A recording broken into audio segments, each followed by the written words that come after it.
Isang mapagpalang umaga po sa ating lahat. Happy Lord's Day. Isang maulan na umaga.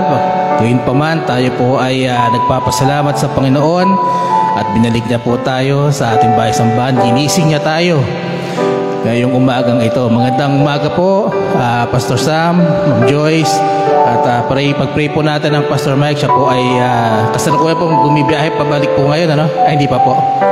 Mamayang hapon. Sige ko po, panalangin po natin ang kanyang safe travels pabalik po dito sa Marikina, sa Manila. Alright. Ayan po, at tayo po ay patuloy na sasamba sa ating Panginoon. Ano man ang ating kalagayan, tayo po ay maghanda both physically, spiritually, at ang ating mga puso, higit sa lahat, ay ihanda natin sa pagsamba sa ating Panginoon. Ayan po, sige po, magsimula na po tayo. Tayo po tayong lahat. Awit po tayo, ligaya ng buhay. Kamayan po natin ang bawat isa. We are glad to see you here. Amen. Ready? Ligaya ng buhay, kung kilala mo si Kristo. Ligaya ng buhay, kung siya'y manunubos mo.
Manatiling nakatayo sa pagbabasa ng salita ng Panginoon.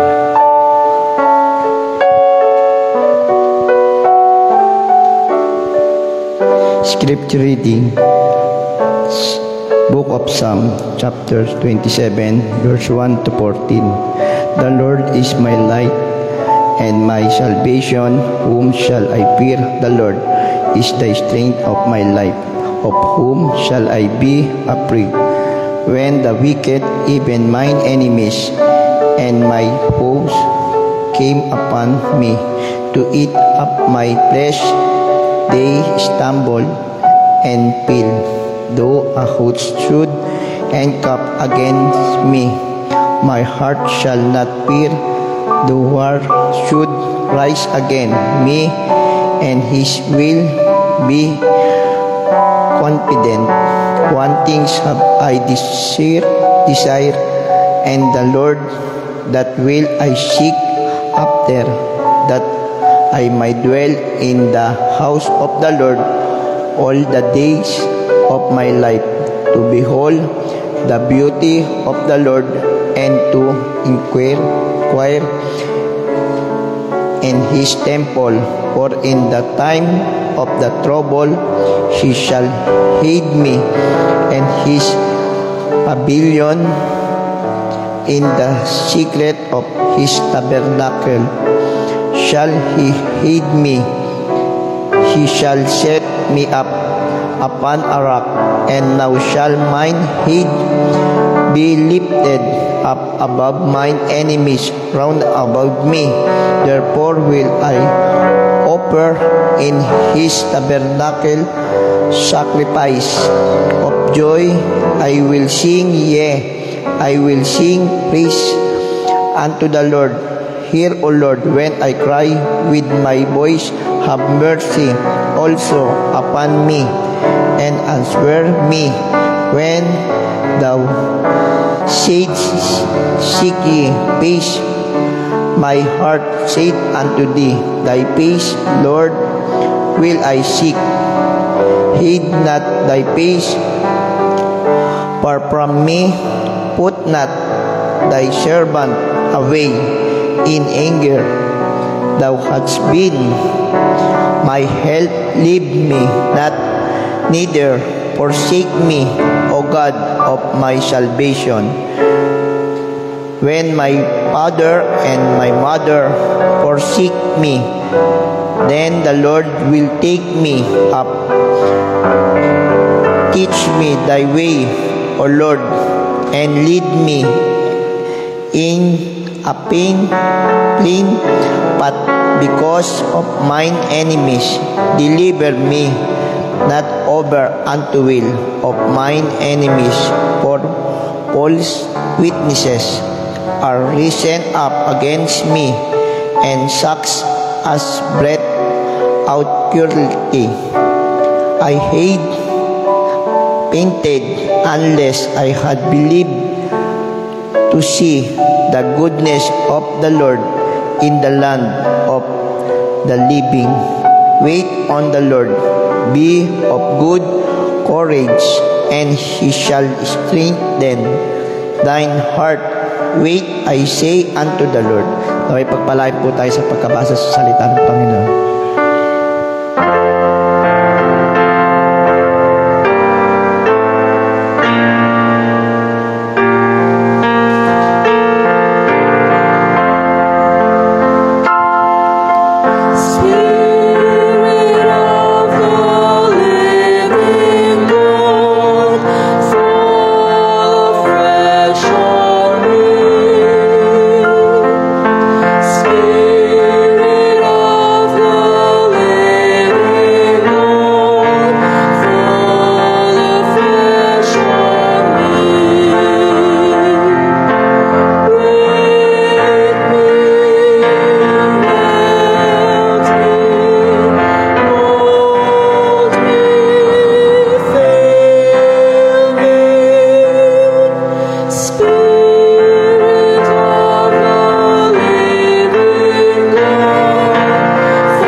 Tayo po ay manalangin.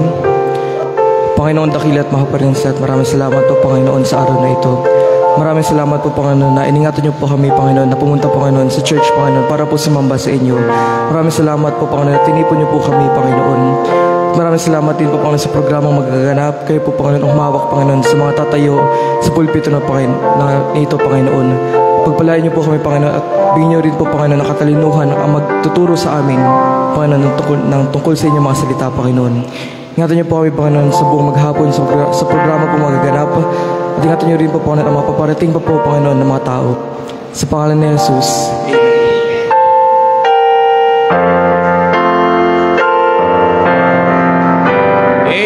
tayo po ay aawit sa Panginoon. Praise Him, praise Him. Tatlong stanza po ito. Let us sing to the Lord. Praise Him, Jesus our blessed Redeemer.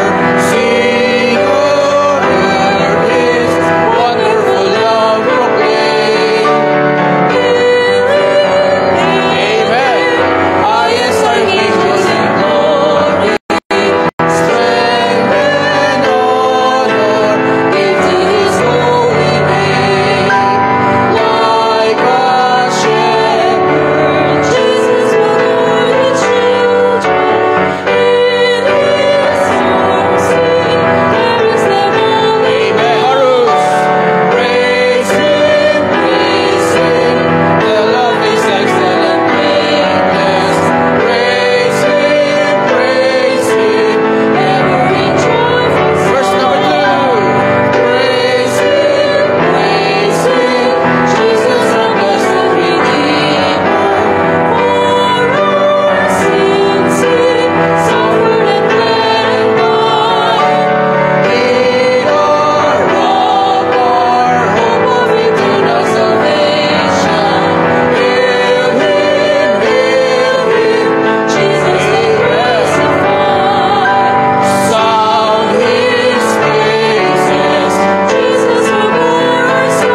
someday be.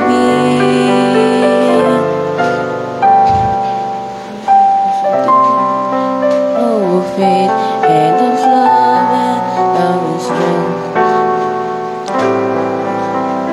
I watching you every day. So when you stay by my side, hear my stories at night, and teach me to trust in God's love. You gave me heart, baby, too, and you say I love you, and I think you're doing enough. So when you stay by my side, hear my stories at night, and teach me to trust in God's love. You gave me heart, maybe too, and you say I love you, and I think you're doing enough.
Magpakailanman, magbalik ka sa buong sandali.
Magandang umaga po sa ating lahat.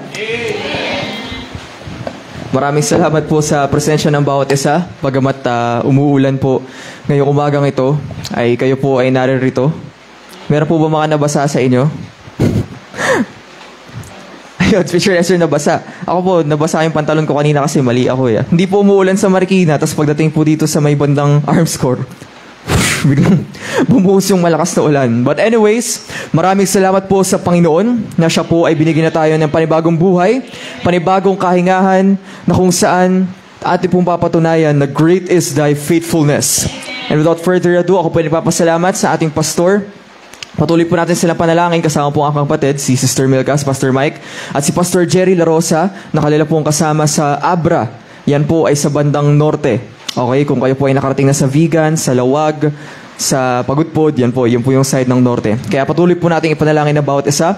Maraming salamat po sa mga umawit, sa bawat isa po na nagbigay ng kanilang talento sa harapan na ito sa ating pong Preacher Wilson, sa mga men po natin, sa mga members.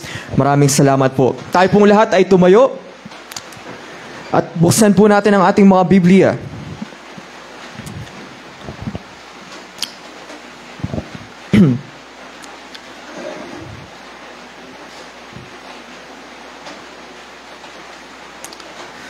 Buksan po natin ang ating mga Biblia sa 2 Timothy chapter 3 verse 1 and 2.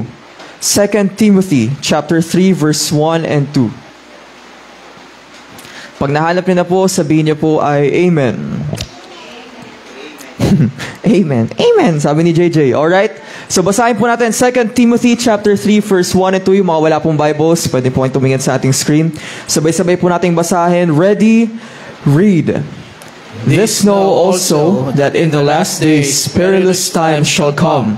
For men shall be lovers of their own selves, covetous, boasters, proud, blasphemers, disobedient to parents, unthankful, unholy. Tayo po ay saglit na manalangin. Panginoon Diyos na makapangyarihan sa lahat, marami pong salamat sa araw na ito. Marami pong salamat, Panginoon, sa inyo pong biyaya. Naway amin po maintindihan, Panginoon, sa mensahe na kayo, Panginoon, ay malapit nang dumating. Ang buhay namin, Panginoon, ay hiram lamang namin sa inyo. Ang aming pong misyon sa lupa ay ibahagi ang inyong salita, Panginoon. Marami pong bagay na kami po ay malalayo, Panginoon, sa inyong kaluwalhatian. Salamat, Panginoon, sa mensaheng ito. Naway maintindihan po namin ang karunungan ng katalinuhan, Panginoon, ay pagkaloob niyo sa amin, Panginoon. Ako po ay itago na sa inyong likuran. Kayo po ay aming mapagpalain, Panginoon. Sa pangalan ni Jesus, Amen. Tayo pong lahat ay makakaupo na. Ang sabi po dyan, this know that in the last days, perilous times shall come. In the last days, tayo po ba ay naniniwala na ang Diyos ay malapit nang dumating? Tayo po ba ay naghihintay na ang Diyos ay malapit nang dumating? Tayo po ba ay tumitingin sa ating relo at tayo ay naghihintay sa Panginoon? This know also, sabi po dyan, alamin natin. Alamin nga natin na ang panahon ngayon ay kakaiba na. Alamin natin na ang panahon ngayon ay nagpapakita na ng hudyat na kung saan ang Panginoon ay malapit nang dumating. So the title of our message this morning is The Clock of Prophecy is Ticking. The Clock of Prophecy is Ticking. Ano po yan? Ang orasan po ng propesiya ng Panginoon ay umaandar na po, mga kapatid. Ang number 1 is that corruption in character. Ang sabi po sa 2 Timothy chapter 3 verse 1 and 2, this know also that in the last days perilous times shall come, for men shall be lovers of their own selves. Meron na po kagad korupsyon. Hindi lamang po ang korupsyon ay nasa gobyerno. Hindi lamang po ang korupsyon ay nasa mga tao na kumukuha ng pera sa gobyerno nga. Sabi nga po, di ba, ang usong-uso ngayon na kung saan yung balita, di ba, marami pong korupsyon na nangyari sa gobyerno. Ultimo yung nasa pinaka-Senate, yung mga contractor, di ba? Marami pong klase ng korupsyon. Hindi ko na po pangalanan dahil hindi naman po tayo umaayon sa ng kamunduhan. But tayo po bilang mga Kristiyano, is meron din pong korupsyon sa ating mga sarili. Hindi lamang po yung mga nasa kinauukulan. Hindi lamang po yung mga tao na may pera o na merong pangalan. Kundi tayo rin po sa ating sarili. Number 1 is corruption in character. And ang una po dyan is self-love. Self-love. Ang sabi po sa 2 Timothy chapter 3 verse 2, for men shall be lovers of their own selves. Self-love. Diba?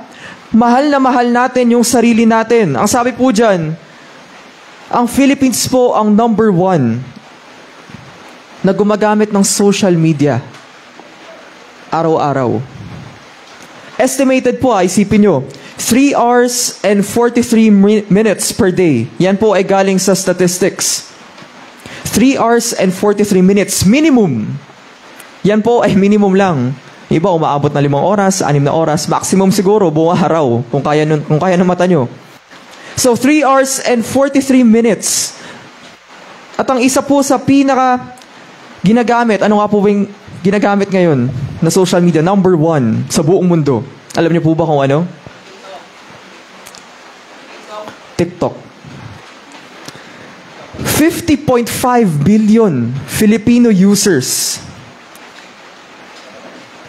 na kung saan nagbibigay na ang Pilipino ang isa sa pinakamaraming gumagamit ng TikTok sa buong mundo. And 62% po ng mga Filipinos ay gustong-gusto nila, nakikita nila yung sarili nila ay perpekto. Why? Because of self-love. Di ba pa nagtitiktok ka, nakakita ka ng maganda.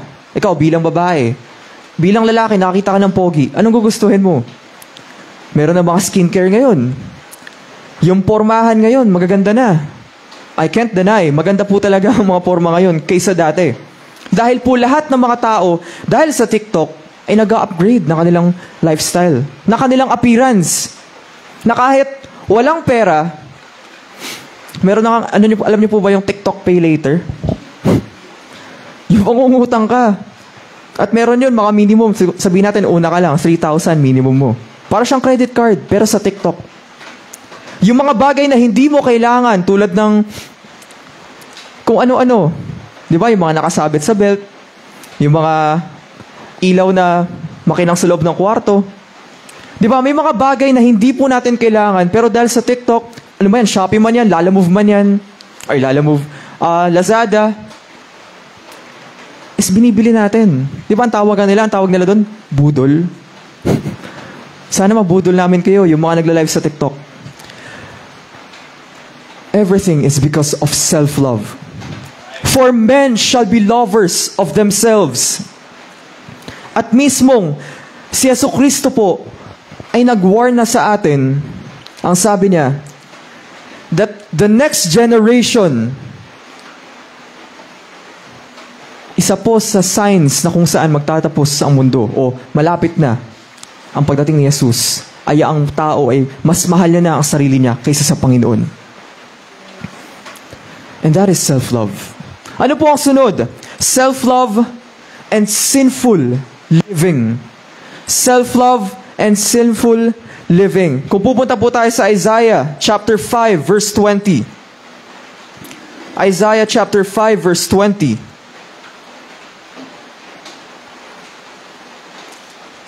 Ang sabi po dyan, Isaiah chapter 5 verse 20, woe unto them that call evil good, and good evil, that put darkness for light and light for darkness, that put bitter for sweet and sweet for bitter. Sa panahon po natin, ang kasalanan ay normal na lang. Masasabi po ba natin na ang pag-inom, ang bisyo, ay hindi kasalanan? Ang pagnanakaw, ang pag-iisip na masamang bagay, mga kapatid, tayo po kahit bilang Kristiyano ay nagkakasala. Wala pong perpekto. Ang perpekto lamang po na binanggit sa Biblia ay walang iba kundi si Jesucristo, ang Panginoon. But us, kahit po tayo ay nakakilala na sa Panginoon, hindi pa rin po tayo makakatakas sa kasalanan. Bakit po? Because we are humans. Tao po tayo. Sa Isaiah chapter 5 verse 20, ang mali lang po, ikaw na nakakilala sa Panginoon, alam mo yung tama, alam natin yung dapat gawin, ginagawa pa rin po natin. And di po natin pwedeng sabihin na kasi, tao ako eh. We should try hard. We should do what the Bible says. Hindi lamang po ito paalala sa inyo, kundi para sa akin din. Kumbaga, wala pong makakatakas sa sinabi ng Panginoon. Di ba kung itutuloy nga natin, sa Pilipinas, ang korupsyon ay umaabot sa 236 billion pesos. Yan po ay noong 2023 lamang. Hindi pa yung kasama yung 2024 and 2025. Gustong ipatupad ang divorce. abortion, at iba pa. Sinful living.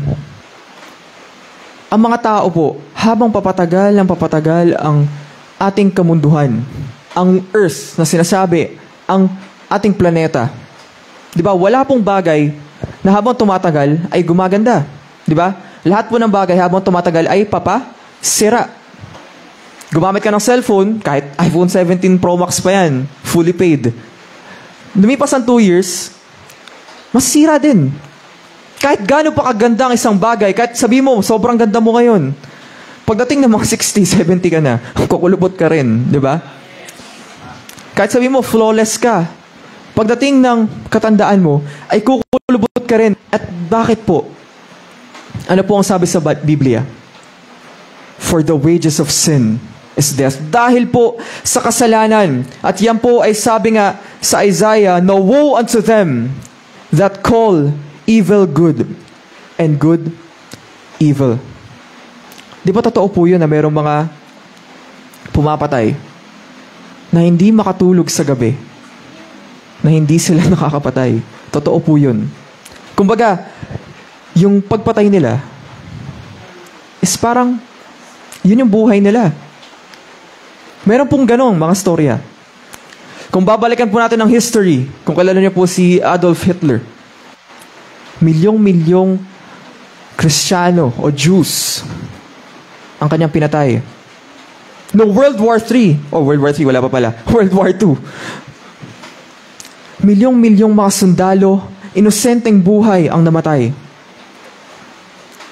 Di ba sabi nga nila, ba't hindi na lang mag one-on-one yung presidente ng mga nation para hindi na madama yung mga civilian tsaka mga sundalo?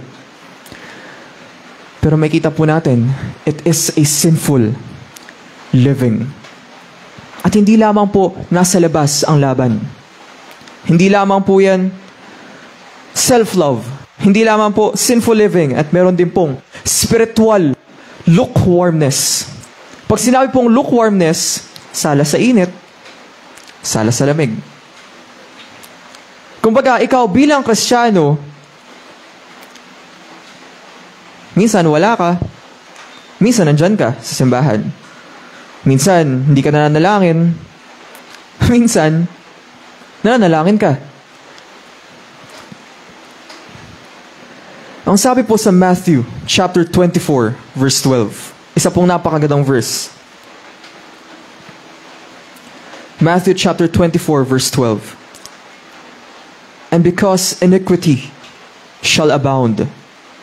Si Jesucristo po mismo ang nagsasabi nito. The love of many shall wax cold. Dahil sa kasalanan. Dahil sa korupsyon mo sa iyong sarili. Ikaw ay naglalayo sa sarili mo sa Panginoon. Most po ng kabataan, o sabihin nating Gen Z, alam niyo po ba kung ano yung sakop ng Gen Z? Sino po dito ang Gen Z? Alam niyo ba kung Gen Z kayo? Picture na sa Gen Z. Millennial. Sino ang millennial? 1990s. Millennial po ba kayo? Millennial. From 1990s. Pero ang sabi po sa study, 72% or 70% ay matatanda ang umaattend sa simbahan.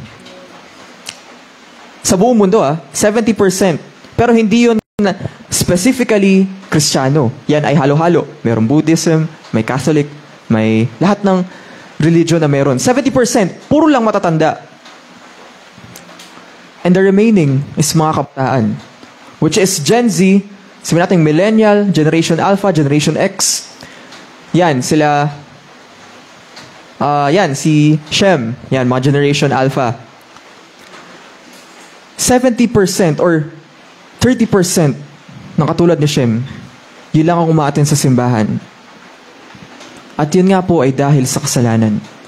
Ang mga bata po ngayon ay mas pipiliin pa maglaro kaysa magbasa ng Biblia. Ang mga kabataan ngayon ay kulang po sa guidance ng magulang. Pag yung bata umiyak, ano po ibibigay nyo? Cellphone. Di ba? Hindi ka nakakita, umiyak yung bata, binigyan mo libro. Di ba? Anong gagawin nun sa libro? Mas gusto manood ng bata ng Cocomelon kaysa magbasa ng libro.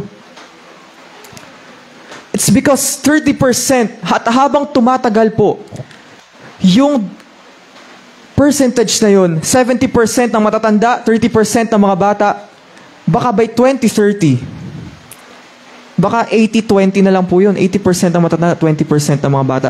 Dahil ang mga bata po ay lulong na sa gadgets. At hindi lamang po mga bata, kundi pati mismo mga matatanda na. Sa isang hapagkainan, kumain kayo, pag lahat kayo ay may cellphone, bihira lang po yung nag-uusap na pamilya na nag-uusap talaga sa isang hapagkainan. May kita mo lahat sila naka-cellphone. At hindi rin po ako labas dyan. Madalas or minsan, ganoon din po talaga. Dahil nga po,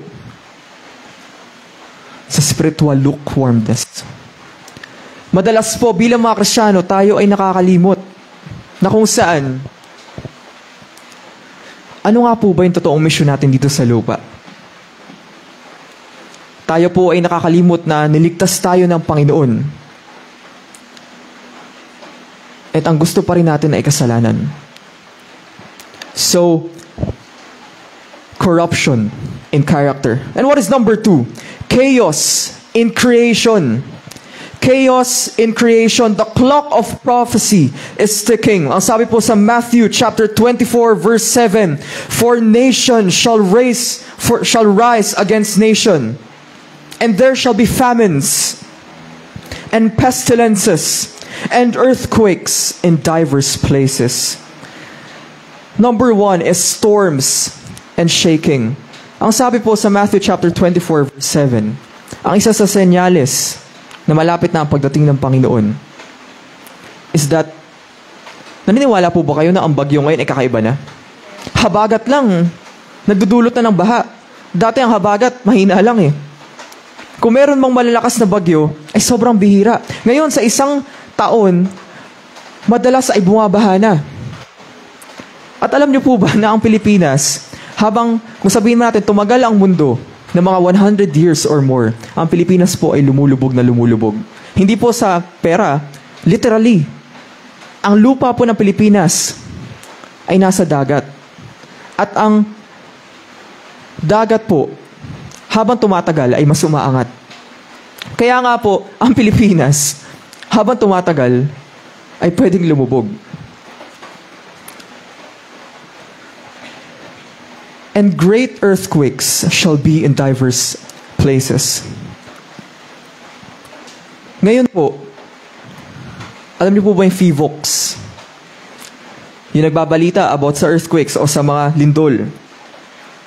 Ang Pilipinas daw po ay nag-average ng 20 plus earthquakes araw-araw. Hindi po linggo-linggo araw-araw. Hindi lang po natin nararamdaman. Kasi yung iba, mahina lang. Noong July 2022, magnitude 7. Noong December 2023, 7.6 sa Mindanao. Noong February 2023, sa Turkey, ay lumindol din po, 7.8. At today, noong recently lang, marami pong lindol na kung saan nagdulot ng malaking pinsala sa ating kamunduhan. Di ba, madalas po tayo ay nabibisi sa buhay natin. Ba't hindi natin nakikita na ang senyales na paparating na ang Panginoon ay nandyan na po? Ang sabi po sa Romans chapter 8 verse 22, storms and quakes remind us that the end is near. Nakaranas na po ba kayo ng malakas na lindol? Sino po dito yung panahon pa ng 1990s na abutan po yung malakas na lindol? Opo. Anong magnitude po ba yan? 8. Diba? Yung 5.5 nga lang, nararamdaman mo na sa kamay, umuuga eh. Paano pa yung 8? 20 typhoons yearly ang dumadaan sa ating bansa. At ang sabi po, ang Pilipinas ang pinaka-disaster prone sa buong mundo from 2022 to 2025. Ba't parang kawawang-kawawa yung Pilipinas, no? Kung napansin niyo po. Puro Pilipinas na lang. Hindi. Sinadya ko po talagang i-research ang Philippines. Kasi ano pong gagawin natin, di ba? Sa US, hindi naman natin mararanasan yun eh. But, kaya po Pilipinas, nasa Pilipinas po tayo eh. So, sabi po sa Romans chapter 8 verse 22, mismong ang ginawa ng Panginoon dahil sa kasalanan, dahil ang mismong tao sumisira sa ating lupa, ito po ang resulta. Ang tao nagtatapon sa kalsada, talagang babaha. At dahil din po yan sa kasalanan. There are storms and shaking. And number 2, there is sickness and suffering. Ang sabi po sa Luke chapter 21 verse 11, yung binasa po natin, and pestilences and fearful sights shall come.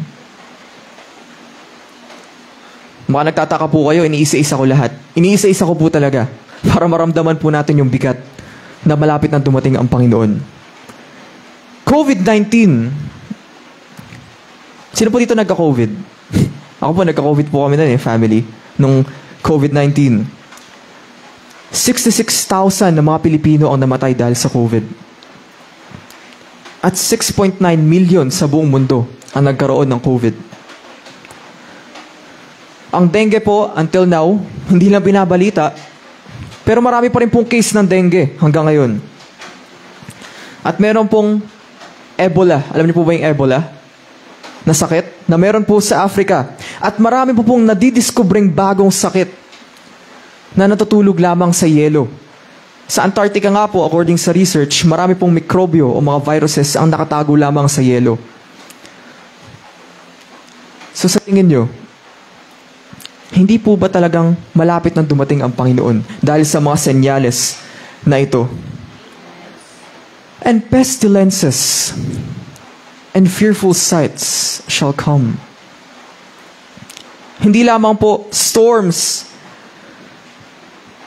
and shakings, hindi lamang po sickness and suffering, meron din pong strife and struggles. When we say strife and struggles, ito po ay pertaining, ang sabi po dyan sa Matthew chapter 24 verse 6. Matthew chapter 24 verse 6. And ye shall hear of wars and rumors of wars. See that ye be not troubled, for all these things must come to pass, but the end is not yet. Gera. Saan po may gera ngayon?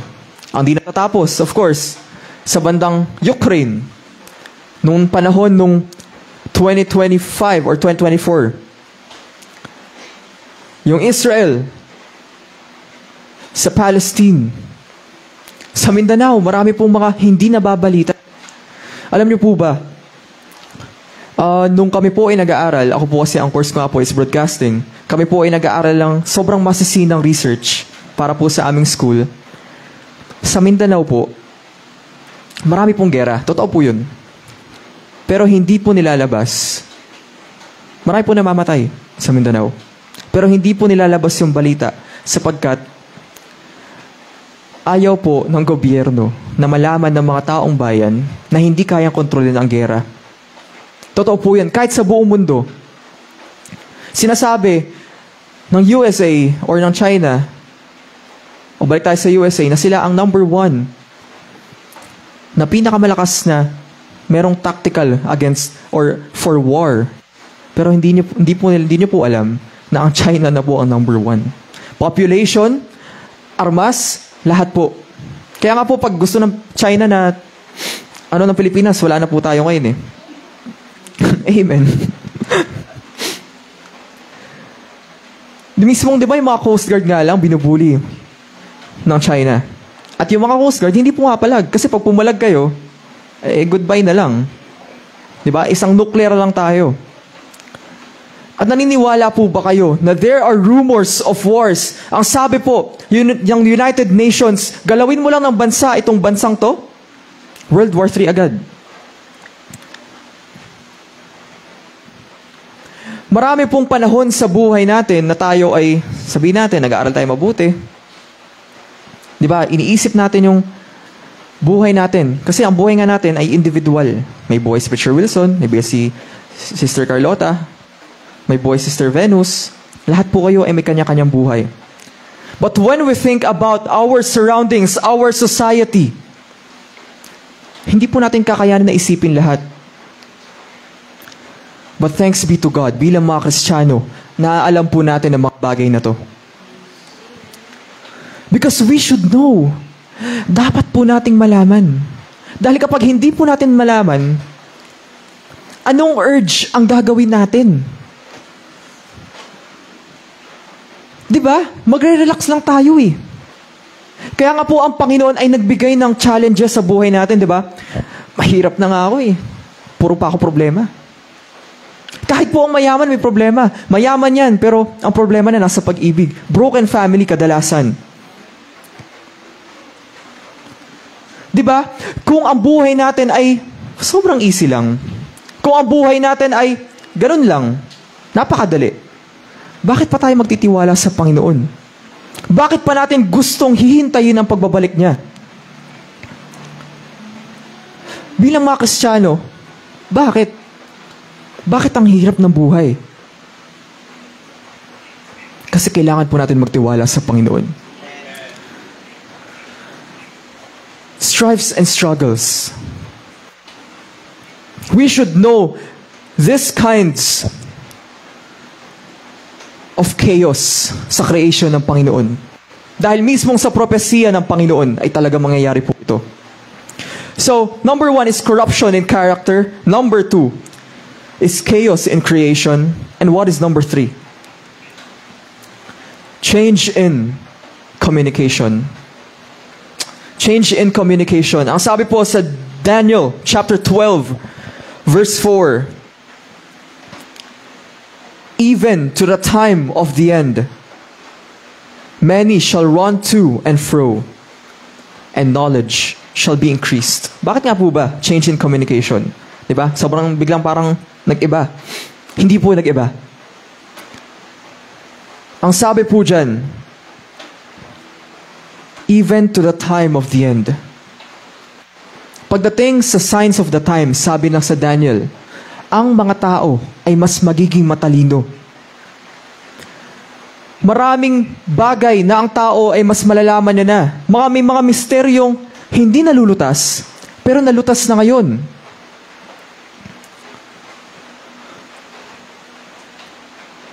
Number 1 is speed of knowledge. Para ating pong malaman. Ang sabi po dyan, Daniel chapter 12 verse 4, knowledge shall be increased. Di ba dati, wala namang smartphone eh. Ang gamit lang po nun yung 3210. Ngayon, sa halagang, ano na po pinakamurang cellphone ngayon? Hindi ko alam eh. Tool phone. Ano bang cellphone na pinakamura? Parang 2.5 lang ata, 1.5, mga ganun po. My phone? Po, my phone. Sobrang mura po ng my phone. Nung panahon po dati, ang TV ay black and white. Naabutan niyo po ba yung black and white? Grabe, sobrang, meron po ba dito nun? Sobrang, mga 90s. Naabutan niyo po, preacher? Meron po talaga black and white. Meron na nun? 1990s lang pala kasi, almost 1980s nung karoon ng color. Gen X. Motorola, black and white. Opo. Diba? Sa TV, black and white. Ngayon, meron ng 4K, no? Meron pa sa sinehan, kapag nanood ka, mabasa-basa ka, gumagalaw-galaw pa yung ano. Diba? Knowledge shall be increased. Kung kayo po ay gumagamit ng artificial intelligence o ng AI, meron po bang gumagamit sa inyo ng ChatGPT? Ganon. Sino po gumagamit? ChatGPT. Para mabilis yung research, mabilis yung mga bagay-bagay. Yan. Pero gamitin niyo po sa tama. Huwag niyo pong abusuhin. Ang sabi po dyan, ang katalinuhan po ngayon ay mas higit na doble ang bilis. Ang mga kabataan po ngayon, sobrang tatalino na. Yan, si Sean. Akala ko matalino na ako pero may mga hindi pa ako alam na alam niya. Ewan ko, baka si Shem lalo.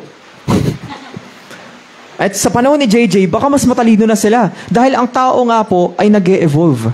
Ang tao po, habang tumatagal, ay mas gumagaling. Sabi po dyan, ang pagtalino po ng mga tao ay dahil isa pong senyales na malapit na po dumating ang Panginoon. Speed of knowledge. And number 2 is spread of the gospel. O bakit spread of the gospel? Ang sabi po sa Matthew chapter 24, verse 14, "And this gospel of the kingdom shall be preached in all the world for a witness unto all nations." Kapag daw po, o sabi ng mga Bible scholars, kapag ang mensahe ay narinig na lahat ng mga tao, sa kasuluk-sulukan ng mundo, ay darating na daw ang Panginoon. Paano nga po ba mangyayari yun? Sa tingin nyo? Kayo po ba ay naniniwala sa argument na yun?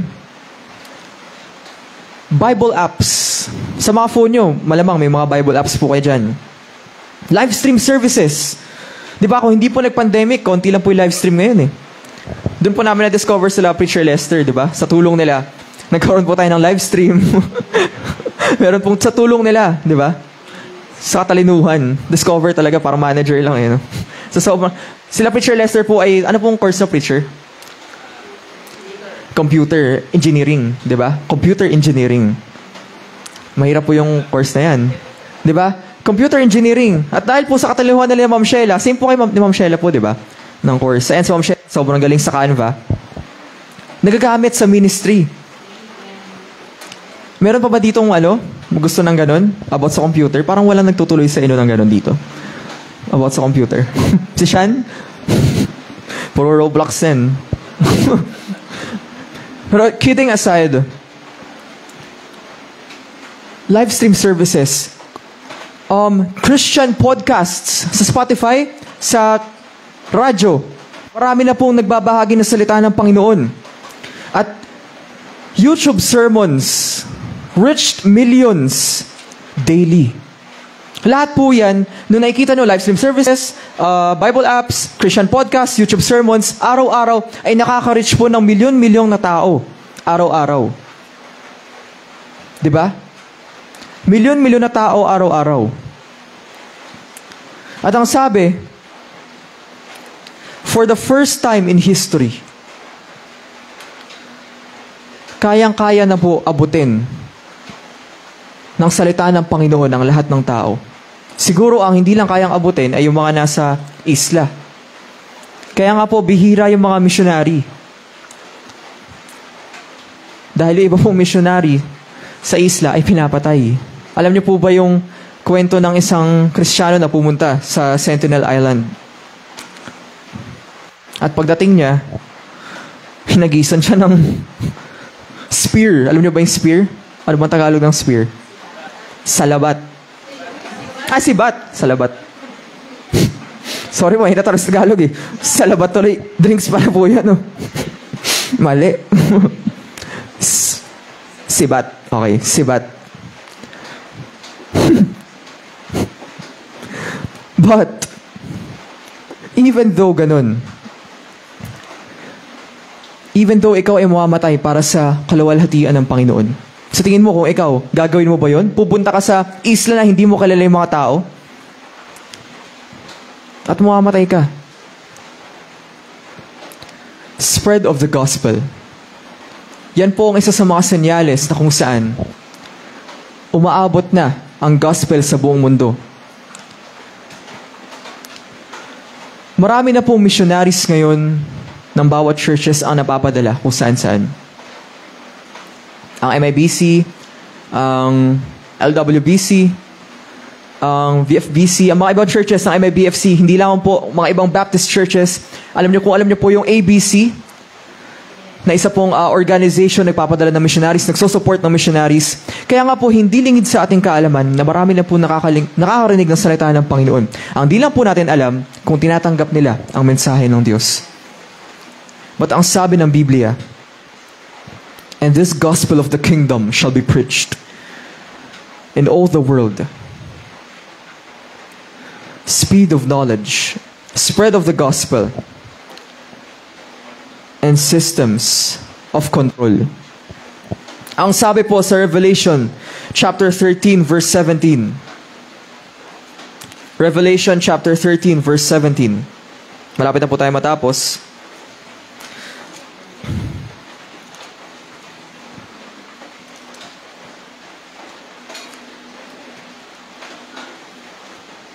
"And that no man might buy or sell, save he that had the mark, or the name of the beast, or the number of his name." Ngayon, lahat po tayo ay malamang sa malamang gumagamit na ng cashless and digital wallets. Ano nga po ba yun? GCash, Paymaya, ano pa? Online bank, crypto. Di ba? Isa po sa mga senyales na ang malapit na po ang pagdating ng Panginoon kapag ay ang tao ay hindi na gumagamit ng totoong pera. Lahat po ay nasa digital lamang. Minsan nga nakaltasan ako ng 500 eh. Tapos hindi ko na nabalik. Ay, di pala alam ni Mami. Ba't ko sinabi? Yari ako mamaya na to. Nakaltasan ako ng 500. Alam niyo po yung Strava? Dahil po nakakonect yung GCash dun sa App Store. At kusa po siyang, sa tingin nyo pag may 500 ako dito, tas gusto nung kunin ng app, biglang mawawala yung 500 ko. Di ba hindi po mangyayari yun? Eh dahil lang po yun sa digital wallet. Ang national ID po ng Philippines, ang nakaregister ng mga Filipinos noong 2024, national ID ay 87 million. So isipin nyo, kapag kayo po ay may national ID, meron na po kayo kaagad kayong track sa gobyerno. So kahit sabihin yung hindi kayo kilala ng mga tao, ay kilala kayo ng gobyerno. Ang sabi po dyan, global systems point toward prophecy. Mismong ang gobyerno, ang cellphone natin, diba, minsan nga, nangyari na ba sa inyo yun? Parang gusto ko bumili ng relo tapos maya-maya, magulat ka dun sa ads, may relo. Para bang naririnig tayo? Nag-search ka ng, sabihin natin, nag-search ka ng phone case. Lahat ng Lazada, Shopee, TikTok, Shop, lahat yung lalabas cases ng phone. Diba? Ang isa po sa premonition o sa propesya na binibigay ng Signs of the Times is that ang digital, ang cellphone, kayang-kaya na po tayo matrack ng kahit na sino. At hindi ko na po lalaliman dahil ibang pag-aaral pa po ang Mark of the Beast, ang sa Revelation. But I want you to know na pagdating ng araw, once na dumating ang Panginoon, at kung kayo po ay totoong nakakilala sa Panginoon, ay dapat hindi niyo na po maranasan ang mga bagay na yan.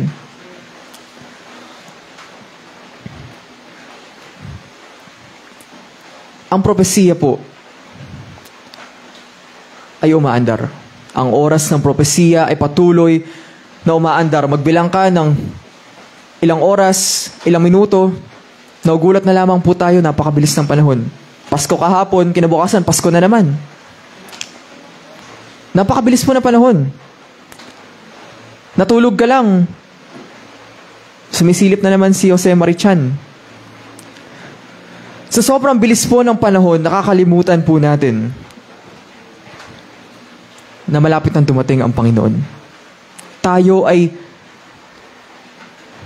nawawala ang focus natin sa Biblia. Which is why we should always be reminded na ang oras po ay mahalaga. Ano po ang sabi? Time is gold. Dahil mahalaga po ang oras. Ang sabi po sa Revelation chapter 22 verse 12, "And behold, I come quickly," sabi ng Panginoon, "and my reward is with me, to give every man according as his work shall be." Simpleng tanong lamang po ang tinatanong sa atin ng Panginoon. Sabihin natin, alam ko na yung mga bagay na yan. Ang pagdating ng Panginoon, ang mga bagay na dapat kong iwasan. Pero ikaw bilang Kristiyano, worth it ba yung buhay mo na nilagak mo dito sa lupa? O baka 70%, 80% ng buhay mo nasa kamunduhan, nung nakakilala ka sa Panginoon, ganun pa rin.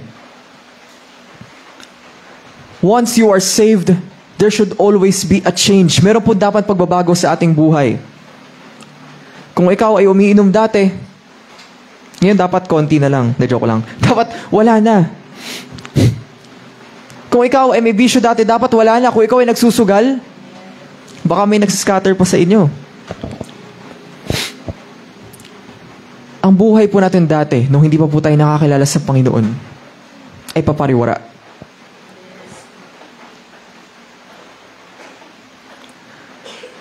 Maraming salamat sa Panginoon dahil tayo ay nakakilala sa Kanya. Ang tanong, handa ka na ba na humarap sa Panginoon pag siya ay dumating? Ikaw ba ay mahihiya na, "Panginoon, sorry, hindi ko po ginawa yung best ko sa lupa. Ni nagbasa man lang ng ilang chapter ng Bible, wala. Bago kumain, nakakalimutan natin manalangin. Pag umuulan, tinatamad tayo minsan."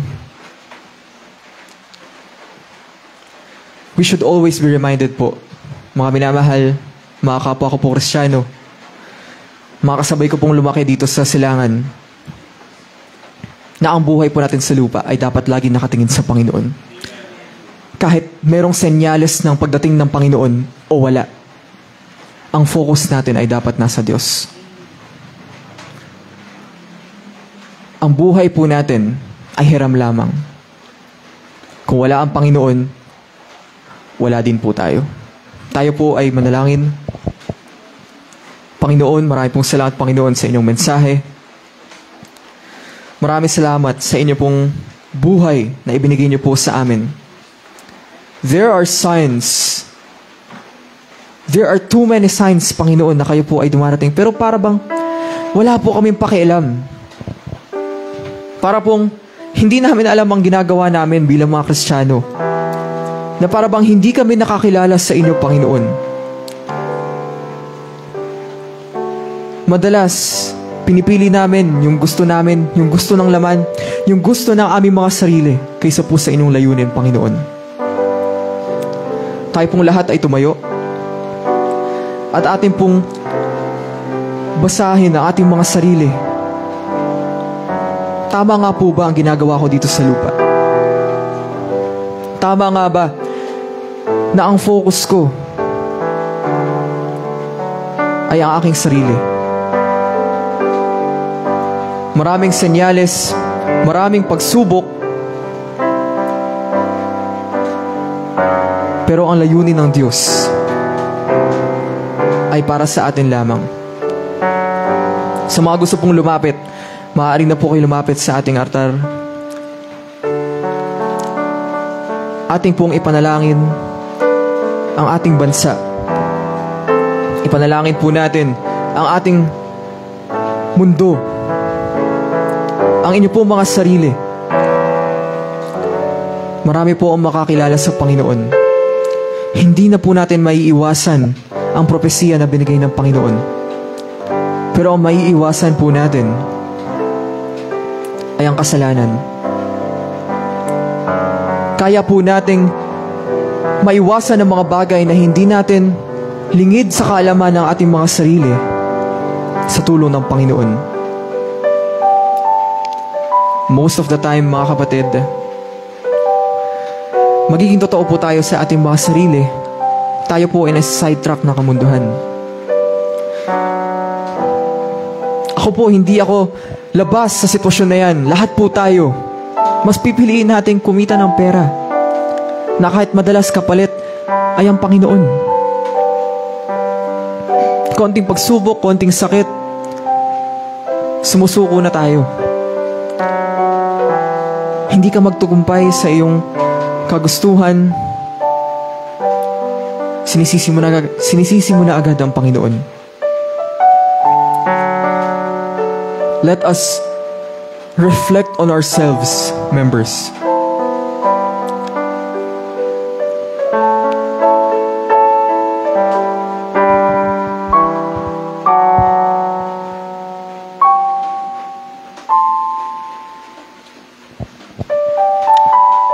Panginoon, marami pong salamat sa inyong mensahe. Marami pong salamat, Panginoon, sa inyong senyales ng pagdating, Panginoon. May you help each and every one of us na kami po, Panginoon, ay patuloy niyong gabayan dito sa journey namin, Panginoon, sa lupa. Nawa, Panginoon, na aming focus ay tumuon lamang sa inyo. Meron po kaming pag-aaral, meron kaming trabaho, Panginoon, may business kami. Lahat ng mga pinagkaabalahan po namin, Panginoon, patuloy niyo po itong pagpalain. Pero wag po namin makalimutan na kayo po ang dahilan kung bakit meron po kami nito, Panginoon. Marami po salamat, Panginoon, sa inyong mensahe, sa mga tumayo, Panginoon, sa inyong pulpito. Kayo po, Panginoon, ang magbigay sa amin ng katalino at karunungan sa inyong mensahe, Panginoon. Ma-apply po namin ito hindi lamang sa loob ng simbahan, kundi sa amin din pong paglabas. In Jesus' name we pray. Amen.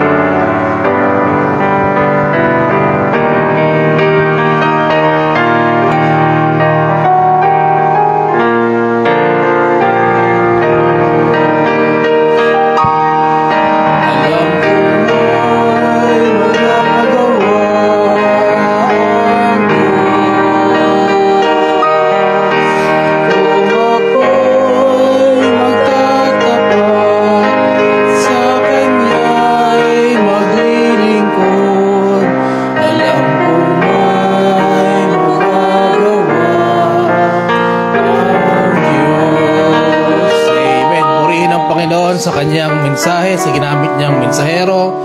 Oh Lord Jesus, come. Alright? Tayo po ay dadako na sa ating pagbibigay. At habang maabot po tayo, pwede tayong tumayo at magbigay sa ating mga kaloob. At awitin po natin ang The Love of God.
naming nasa langit, maraming salamat po, Panginoon, sa inyong biyaya na ibinigay sa amin, bagamat hindi kami karapat-dapat, Panginoon, ang inyong habag ay bago tuwing umaga. Salamat po, Panginoon, sa mga kamay na nagkaloob na nagbalik po sa inyo na may magaan na puso, Panginoon, upang magamit po sa inyong gawain dito sa silangan.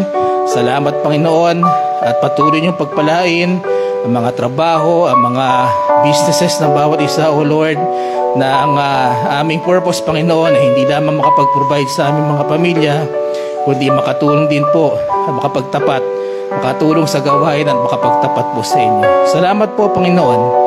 Dalangin ko ang patuloy na pag-iingat sa bawat isa sa isa na namang linggo na aming kakaharapin. Nawa, Panginoon, ang aming pagsamba ay hindi matigil sa araw na to. Bagkus sa araw-araw, sa bawat gagawin namin, Panginoon, ang aming puso ay kayo ang iniisip at kayo ang nilululhati. Muli, salamat po sa mga nagkaloob. Kayo po ang magpala at magbalik ng mga biyaya po sa kanila. Maraming salamat, Panginoon. Ang aking panalangin sa pangalan po ni Jesus. Amen at amen.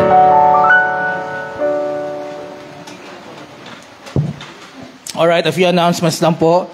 And then, mamaya po merong meeting ang YBA after ng ating mga practices. And then, next week po, next Sunday, ay ang bilid po ng ating pastor ay pinapa-follow up niya po yung mga PPM.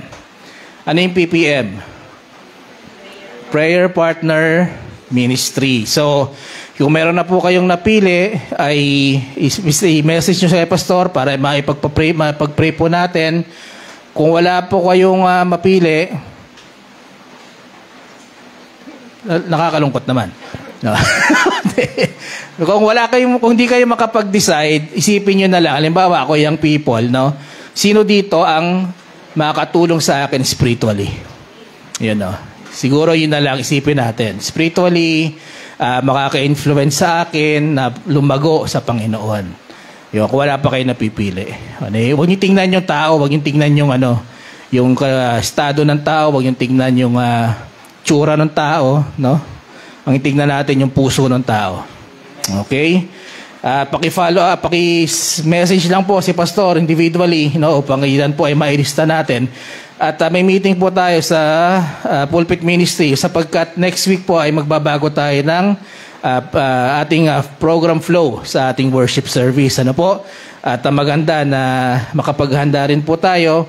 Kaya po ang hiling ko sa bawat isa by 9 a.m. po next week ay nandito na po tayo. Okay? And then pag-pray po natin ang pagbabago na iyan. At maging ang Pastor Mike and Sister Milka sa kanila pong pagbibiyahe. Ang bawat isa, panalangin natin ang bawat isa sa ating pag-uwi rin po. Meron pa po ba akong, ang choir, of course, may practice mamaya. Ano pa po? Ma'am Joyce.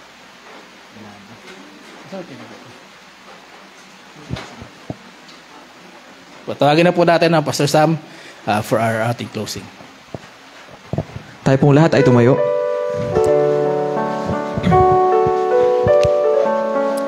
Panginoon na makapangyarihan sa lahat, maraming pong salamat, Panginoon, sa programa ng aming simbahan, Panginoon. Maraming pong salamat sa presensya po ng bawat isa na inyo pong dinala sa inyong simbahan. Maraming pong salamat, Panginoon, sa inyong mensahe sa bawat miyembro ng ministeryo, Panginoon. Ngayon, Panginoon, na nagtatapos na po ang aming programa, kayo ang aming patuloy na naniluwalalhati, Panginoon, sa aming harapan. Kayo, Panginoon, ang siyang maitaas, kami po yung mababa. Kayo po ang gumabay, Panginoon, sa amin. Hanggang sa mga linggong lilipas, sa araw na lilipas, Panginoon. Sa aming pag-aaral, sa trabaho, at sa mga aming pong ginagawa, Panginoon. May your message be a reminder to strengthen us, Panginoon, sa aming pong ginagawa sa araw-araw. Maraming po salamat sa araw na ito. Sa pangalan ni Jesus, Amen. Sevenfold sa Amen.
Maraming salamat po sa inyong lahat. Tayo po ay mag-ingat and God bless you all. Sa mga online nanonood po sa atin, maraming salamat po.